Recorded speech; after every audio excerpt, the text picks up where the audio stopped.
আম্মা সালাম জানিয়েছেন। চলতি বছরের জুনের মাঝামাঝি সময়ে লন্ডনে বিএনপির ভারপ্রাপ্ত চেয়ারম্যান তারেক রহমানের সঙ্গে অন্তর্বর্তী সরকারের প্রধান ডক্টর মোহাম্মদ ইউনূসের সাক্ষাৎ হয়। তারা সেখানে দীর্ঘ সময় কথা বলেন বিভিন্ন বিষয়ে। তবে তাদের মধ্যে কি আলোচনা হয়েছে সে বিষয়ে পূর্ণাঙ্গ কোনো চিত্র গণমাধ্যমে আসেনি।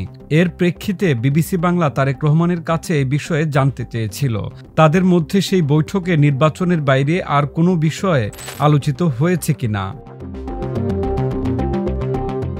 বিবিসি বাংলাকে দেওয়া তারেক রহমানের ভার্চুয়াল সাক্ষাৎকারের দ্বিতীয় পর্ব আজ প্রকাশিত হয়েছে। সেখানে লন্ডনে ডক্টর ইউনূসের সঙ্গে বৈঠকের বিষয়ে তারেক রহমান বলেন, উনি একজন স্বনামধন্য মানুষ, অত্যন্ত বিজ্ঞ মানুষ। উনি তার সঙ্গে সৌজন্যমূলক কথাবার্তা হয়েছে।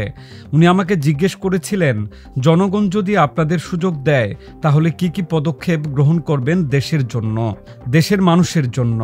এই বিষয়গুলো আলোচনা হয়েছে। দেশের মানুষ, জনগণ এবং দেশকে নিয়ে আমরা কিছু চিন্তাভাবনা, আমরা দেশের মানুষের জন্য কি করতে চাই সে বিষয়গুলো নিয়ে আলোচনা হয়েছে। যুক্তরাজ্য ভিত্তিক সংবাদ মাধ্যম ফাইন্যান্সিয়াল টাইমসকে দেওয়া এক সাক্ষাৎকারে, যা গতকাল সোমবার প্রকাশিত হয়েছে, তারেক রহমান বলেছেন তিনি শিগগিরই দেশে ফিরবেন এবং আসন্ন নির্বাচনে অংশ নেবেন। কর্তৃত্ববাদী শাসক শেখ হাসিনার পতনের পর বিএনপি বিপুল সংখ্যাগরিষ্ঠতা নিয়ে জয়ের পথে রয়েছে বলেও ভবিষ্যদ্বাণী করেছেন তিনি।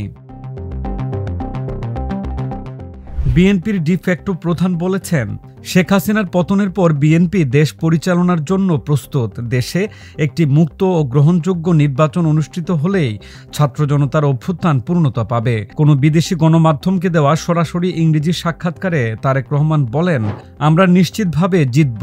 আমরা দৃঢ়ভাবে বিশ্বাস করি, এককভাবে সরকার গঠনের অবস্থানে আমরা আছি। আমি মনে করি আমার দেশে ফেরার সময় ঘনিয়ে এসেছে।